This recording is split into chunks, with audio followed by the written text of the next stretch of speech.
मतदान के दूसरे दिन गिरिडीह लोकसभा के निर्दलीय प्रत्याशी जयराम महतो रिलैक्स मोड में नजर आए। चुनाव के दूसरे दिन अपने कार्यकर्ताओं के साथ समीक्षा बैठक कर चुनावी समीकरण पर चर्चा परिचर्चा करते नजर आए। जयराम महतो पहली बार चुनाव दंगल में हैं। उन्होंने कहा कि पहली बार चुनाव के मैदान में बहुत कुछ सीखने को मिला। सीखते सीखते गिरिडीह लोकसभा को फतेह करने जा रहे हैं। लोकतंत्र की खूबसूरत तस्वीर को प्रस्तुत किया जाएगा। भारत एक लोकतांत्रिक देश है, लेकिन जिस प्रकार से राजनीतिक में परिवारवाद हावी है, इसके बीच एक विचारधारा को लेकर निर्दलीय प्रत्याशी के रूप में चुनाव मैदान में खड़ा होना लोकतंत्र की खूबसूरती है। निर्दलीय प्रत्याशी के तौर पर बहुत सारे चुनावी चुनौतियों का सामना करना पड़ा। नॉमिनेशन से लेकर चुनाव तक बहुत सारी चुनौतियों का सामना करना पड़ा। आगे भी चुनौतियों के लिए तैयार रहेंगे। 1 लाख वोट से जीतने जा रहे हैं। ये जीत जनता की जीत है। इस बार की समीकरण कुछ और ही रहा, क्योंकि प्रवासी मजदूर भी आकर वोट डाले हैं, इसलिए जीत हमारी पक्की है। जीत की तैयारी चल रही है। पहली बार चुनावी दंगल में उतरे लोकसभा का मैदान में, क्या कुछ अनुभव रहा आपका? अनुभव बहुत कुछ सीखने को मिला, लेकिन सीखते सीखते हम लोग इस मैदान को फतह करने जा रहे हैं। ये ऐतिहासिक होगा और साथ ही साथ लोकतंत्र की एक खूबसूरत तस्वीर को प्रस्तुत किया जाएगा। क्योंकि कहीं ना कहीं भले भारत एक लोकतांत्रिक देश है, लेकिन जिस प्रकार से चुनाव होते हैं, परिवारवाद हावी रहता है, पैसा का माने विषय हावी रहता है, और ऐसी विकट परिस्थितियों में एक निर्दलीय उम्मीदवार होना और केवल विचारधारा से चुनाव को जीतने की स्थिति में लाके खड़ा होना, ये लोकतंत्र की खूबसूरती को हम लोग प्रस्तुत करने जाएंगे। जब हमारा रिजल्ट आएगा तो सोचिए लोकतंत्र मजबूत होगा। आप एक निर्दलीय प्रत्याशी थे। चुनावी दंगल में बहुत सारी परेशानियों का भी सामना करना पड़ा। क्या कुछ चुनौतियां आपके सामने चुनौतियां रही? नॉमिनेशन से लेकर अभी तक चुनौतियों का सामना करना पड़ा, और आगे भी चुनौतियों के लिए हम लोग तैयार हैं। और कुल मिलाकर गिरिडीह लोकसभा जीत झारखंड राज्य के एक भविष्य के आधार को रखने का तैयारी चल रही है। किन किन विधानसभा में आपको भारी बहुमत प्राप्त हुआ, ऐसा कुछ आंकड़ा? डुमरी, गोमिया, बागमारा, उसके बाद टुंडी, बेरमो, गिरिडीह। कुछ विधानसभा में जैसे कि बागमारा वगैरह कुछ जगहों पर थोड़ा कुछ कम वोट मिला हुआ है। नहीं, बागमारा ये तो जितने भी साथी आए थे सुबह से मिलने के लिए, मैक्सिमम बागमारा के लोग थे।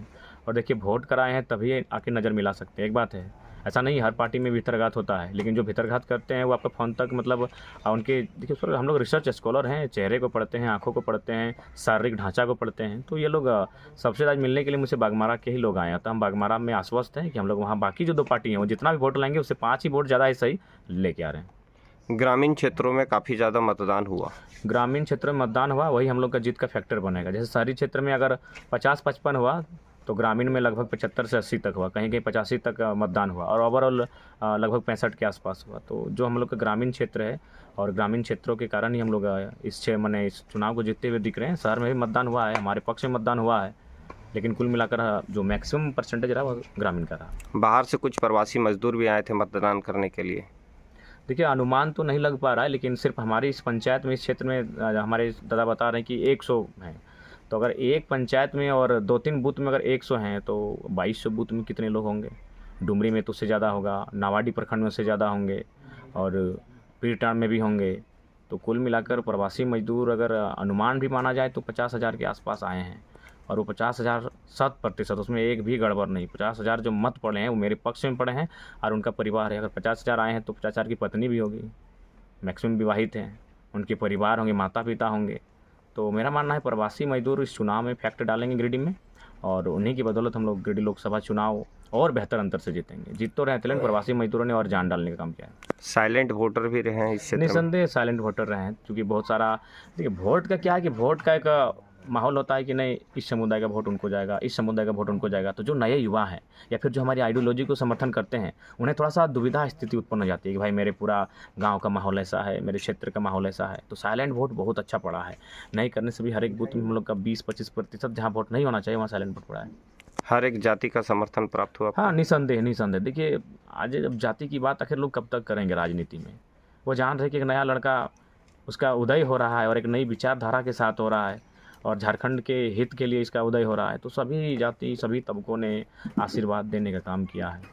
अब चुनाव खत्म हो गए, दिनचर्या कैसा रहेगा आपका?